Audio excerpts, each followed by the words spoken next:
I started to worry, wondering if a thief was in our house. I frowned at the sight of men's and women's shoes by the entrance. Our house should be empty since neither my husband nor I were supposed to be home. Yet I could sense someone was there, both at the entrance and in the bathroom. The loud, crude voice coming from the bathroom made it clear that someone was enjoying themselves. It's not unusual for husbands to invite their mistresses over when their wives are away, but that couldn't be the case here. This voice couldn't have been my husband's. He was standing right next to me, staring at the bathroom with a pale face. "My name is Jessica, and I've been married to Adam for 3 years. We both work, so we don't have any children yet. However, I believe we have a peaceful and loving life, spending our days off going out or traveling. Thankfully, neither our parents nor in-laws pressure us about having children. In fact, they live nearby, which allows us to maintain a good relationship and gather for family dinners. The slightly old but beautiful house we rent was recommended to us by our in-laws. We usually host dinner parties once a month, and when we do, my mom and I prepare the meal, enjoying the evening with Dad's favorite wine and the food brought by our in-laws. On that day, Mom had come over in the morning to help prepare for the dinner party, but she seemed unusually quiet and a bit down. While cutting the ingredients, she expressed concern, saying things like, "Do we really need this much? We might not be able to finish it all." This was not like her. "Mom, what's wrong?" "We've only prepared the usual amount for today," I asked. She looked at me with surprise and then laughed it off. "I'm sorry, dear. It's just that Dad has been eating less lately, and I'm worried." "Really? Is Dad not feeling well?" I asked. My dad has been a self-made businessman since his youth, the so-called entrepreneur. He's always been focused on work. When I was a child, I barely remember my dad playing with me on his days off. Even though I don't have many memories of him being around, I still worry about him. It bothers me to think that he might be working himself sick. Mom seemed hesitant to say anything, probably not wanting to worry me, but she finally opened up. "It's not an illness. Dad is perfectly healthy, but he's been acting distant lately. He's been criticizing dinner and making comments about how plain my clothes are." Why would he say such things? I thought, it's awful that he would say that to Mom, who has always been the heart of our home. But Mom brushed it off, saying, "I'm fine. Maybe Dad is just a bit stressed from starting a new business." She insisted she was okay, and although I was still concerned, we let the conversation fade and got back to cooking. Today, we plan to prepare a special meal, including Dad's favorite steak and pie as a way to support his new business venture. Adam, my husband, was busy as usual, unable to relax until everything was spotless. He's very particular about cleanliness, and even when it's just family, he always makes sure the entrance and living room are perfectly clean before we have guests. As I started tidying up the garden, Dad, my mother-in-law Teresa, and my father-in-law Eric arrived. "Jessica, can I have a word?" Teresa called out to me just as I was checking the pan to cook the steak. She looked serious as she walked into the kitchen, and without saying a word, she handed me a box that looked like a gift. Puzzled, I took it, and when I opened it, I saw the logo of a famous steak restaurant. Inside were thick, high-quality steaks with a mouth-watering aroma. It turned out that we had accidentally prepared the same dish. I thought it would be easy enough to just cook fewer steaks. After all, it wasn't the first time our gifts had coincidentally matched. I smiled and said, "Wow, did you go out of your way to buy this?" "We heard it was a celebration, but you could have told us about the steaks. This is a bit awkward. Should we just serve the gifted steaks today?" Teresa replied, "But you and Adam can still eat them, right? We're not young anymore, and too much meat can be a bit heavy on our stomachs." I found myself speechless. Everyone in the family is nearing 50, and it felt wrong to prepare so much food only for it to go to waste, especially after Mom had helped with the preparations. "You should have said something. How thoughtless," Teresa remarked as she left the kitchen. Her comment surprised me, but she didn't notice my reaction as she walked out with the steaks. It was the first time anyone had said something like that to me. We never coordinated gifts before, and even when we ended up giving the same thing, we usually laughed about it. In the past, our gifts had always been sweets or similar items. I felt a bit uneasy, but I thought maybe the expensive gift had upset her, so I didn't think about it too much. At the dinner party, Dad was thrilled with the steak from the high-end restaurant. Mom seemed to understand my situation with just a glance, and without mentioning the steaks we had prepared, pretended to be just as happy. After Teresa, Eric, and Dad left, Mom cleverly used the leftover ingredients to make beef stew before they were cooked. "We could have still had the steak," I said. "You both would have gotten tired of steak. This way, you can take it home," Mom replied, packing her share in a food container. Although I felt a little bad, the beef stew Mom made was delicious and I quickly finished it off as the flavors blended together. Later, I heard that despite how tasty the stew was, Dad complained about it, calling it outdated. I was furious, but ended up just holding onto those feelings, unable to resolve them, especially when Mom just gave a small, sad smile. A few weeks after that dinner party, I got an unexpected message from Adam. He was supposed to be away on an overnight business trip, but it had been canceled due to changes on the client's side. He told me he would be coming home as usual. Since he was supposed to be away for 5 days, I had planned to spend some time at my parents' house, but with him coming home, my plans changed. I called my mom to let her know, and then met up with Adam to head home together. When we arrived home, I noticed something strange. "Did we forget to turn off the lights?" I asked, feeling sure that I had turned everything off before we left. The light was on near the entrance, and concerned about the waste of electricity, I apologized. But Adam reassured me, saying, "Don't worry about it," as he inserted the key into the front door. Then he suddenly fell silent. "What's wrong?" I asked. "The front door is unlocked," Adam replied, making me freeze. Thinking it might be a burglar, I quietly took out my phone and started recording. I nodded to signal Adam, and he slowly opened the front door. "Whose shoes are these?" he asked, pointing to a pair of men's leather shoes and women's pumps in the entryway. It was clear these shoes didn't belong to us. If these were Adam's shoes, and he wasn't here right now, I might have suspected he was cheating by bringing another woman home. But since he was right here next to me, it meant someone we didn't know was in our house. Sensing my worry, Adam grabbed his umbrella, ready to use it if needed, and moved forward. We noticed the living room light was on, and there was food scattered on the table, as if someone had bought it recently. This didn't seem like something a burglar would do, I thought. Then I heard a voice getting closer, and it became clear the sound was coming from the bathroom. Whoever was speaking was inside the bathroom. The voice was rough and unsettling, and I could see why Adam was so creeped out. It was disturbing to think that someone was using our home without us knowing. Curious and worried about who could be doing this, I slowly opened the bathroom door and immediately saw some clothes thrown around. "Ah!" I gasped, unable to hold back the sound. The clothes were unmistakably my dad's. His large jacket, neatly hung on a hanger, was the one he had worn at the dinner party just the other day. The shirt and pants, carelessly discarded, were all too familiar.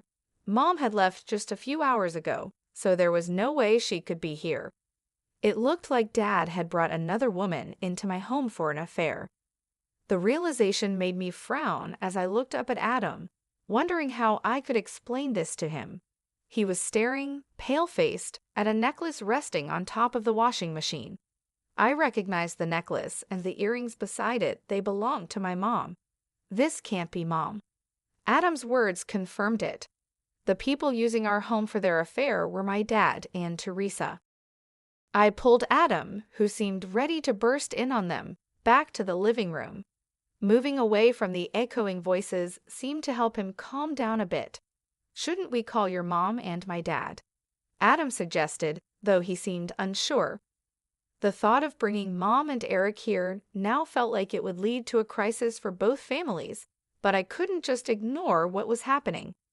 The vulgar noises were still coming from the bathroom, suggesting they wouldn't come out anytime soon. I contacted Mom, and Adam reached out to Eric right away. "It's about Dad," Adam said. "Your dad told me he was going golfing today. He left early this morning and won't be back until tonight. Should I tell him to call you when he gets back?" "It seems that Dad is at home with Teresa," I said, unable to mention what was actually happening in the bathroom. But that was enough for Mom to understand the seriousness of the situation. In a tense voice, she said, "I'll be right there," and hung up. Less than 20 minutes later, Mom arrived, looking pale, with Eric right behind her, utterly bewildered. The voices had stopped, but we could still hear the shower running. Thankfully, the loud voices that had filled the hallway earlier were no longer heard. "Adam, what do you mean Teresa is here?" "I told you, Mom went on a day trip with friends and won't be back until tonight," Eric asked, full of questions. We had informed him that Dad was with someone, but whether he was confused or just didn't want to accept it, he avoided looking toward the bathroom. Feeling sorry for Eric, Adam signaled to me, and I started recording on my phone again. Adam made no effort to hide his approach as he stormed into the bathroom. "Hey, what the heck are you doing in our house?" Adam shouted as he pushed the room door open, making a dull sound. Screams from Dad and Teresa were followed by loud arguing between Dad and Adam. Adam, now standing in the doorway, grumbled in disgust. I grabbed a bath towel and tossed it into the bathroom, desperately wanting to avoid seeing them naked. I really didn't want to see that.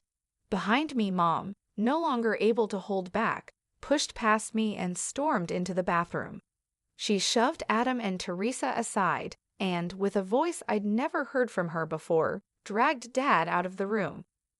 Eric, finally mustering his courage, followed Mom into the bathroom and pulled Teresa out. Both of them hurriedly dressed in their scattered clothes, and within minutes, they were sitting in the hallway with their hair still damp. All of us, including me, were panting heavily, our shoulders rising and falling with each breath. Mom broke the silence with a thin voice. "Why?" Her question was the start of Dad and Teresa's explanations. It all began with Teresa developing a crush on Dad. And since Dad is a company president, he has connections with some flashy industries. He pays much more attention to his appearance than most men his age. And even I have to admit he looks stylish and sophisticated. Teresa reportedly fell for Dad the moment they met, captivated by his demeanor. Their relationship started to grow during the family gatherings we organized for Adam's and my wedding. Teresa, trying to show herself as a good person, eagerly took charge of planning the dinner parties, gradually getting closer to Dad. At one of these dinner parties, she finally worked up the courage to confess her feelings. Adam, looking sick to his stomach, glared at Teresa, but Dad was also part of the problem. He was drawn to Teresa, who dressed in bold makeup and flashy clothes, exuding a feminine allure, in contrast to Mom, who quietly took care of the home. But both Dad and Teresa had their own families. Mom often worked at the same company as Dad, and on Dad's days off, Eric usually had a similar schedule, so they needed a place to meet in secret. Surprisingly, they chose our home. Adam and I have a hobby of taking short trips and staying at nearby hotels during long weekends, which inadvertently gave them the opportunity. Teresa would say, "It's not safe to leave the house empty for too long, so I'll check on it," as a way to confirm our absence. Then she would contact Dad. Since we were neighbors and often shared our plans without suspicion, our house became their secret meeting place. We never gave them a spare key, thinking it was impossible for them to enter, but it seems they secretly took a key during one of the dinner parties and made a copy. They were careful to leave no trace of their presence in our house. They brought their own food, took all the trash with them, collected any hair from the drain after using the bathroom, and wiped down any moisture before leaving. This time, Dad contacted Teresa after hearing that I was going back to my parents' house because of Adam's business trip. I had only informed Mom about the change in plans, leading to this unexpected encounter. If we hadn't discovered it now, who knows how long we would have been deceived. Naturally, both Dad and Teresa were served with divorce papers by their spouses. They faced claims for compensation during the divorce proceedings and were disowned by Adam and me. Although Dad and Teresa initially admitted to what they had done, they later claimed we were lying and had no evidence. However, I had recorded everything on my phone, and when I presented that as evidence, the divorce proceedings went smoothly. With the settlement money, we moved into a new apartment. Adam, who already had a bit of a germophobia, developed a complete aversion to the room after that day and now refuses to even go near it. I also found it too painful to keep living in a house that had been used for their affair, so I fully agreed to move. Now Mom, who has lost all love for Dad, lives with us after the divorce was finalized. Teresa, on the other hand, seemed quite pleased with herself. She became openly defiant, maybe influenced by Dad, and accepted the divorce settlement and compensation without much resistance. She moved in with Dad right after the divorce, and they got married, finally getting what they wanted being together. It seemed like everything was going perfectly for them, with Teresa becoming the wife of a company president and looking forward to a great life ahead. However, their plans quickly went wrong. Dad's new business venture failed, and the company's performance rapidly declined, like a balloon losing air. When Mom heard about this, she simply nodded, as if to say it was expected. "Who do you think was holding everything together all this time?" she said. It was Mom who had been quietly managing the complaints about Dad's harsh business tactics, both inside and outside the company, and supporting the business behind the scenes. She handled a major part of the company's finances and dealt with clients. Naturally, she resigned from the company when the divorce happened, and Dad, eager to get rid of her, didn't ensure a proper handover. As a result, the company was left with unhappy employees, and many of them followed Mom's lead and resigned, causing a staffing shortage. Dad had always believed that it was a wife's duty to support her husband, so he naturally expected Teresa to take over Mom's role. However, Teresa, who had always been a housewife, didn't understand the business at all and was of no help. The mass resignation of employees, fueled by the scandal of Dad's divorce, became widespread gossip, and clients began to pull out from Dad's company, citing poor performance. Dad's company couldn't last even half a year and soon went bankrupt. Their house and assets were seized, and they were left with significant debt, including unpaid wages. They managed to find a place in a cheap apartment, living a difficult life. Despite his age and wanting a company that would treat him as a president, Dad couldn't secure a new job.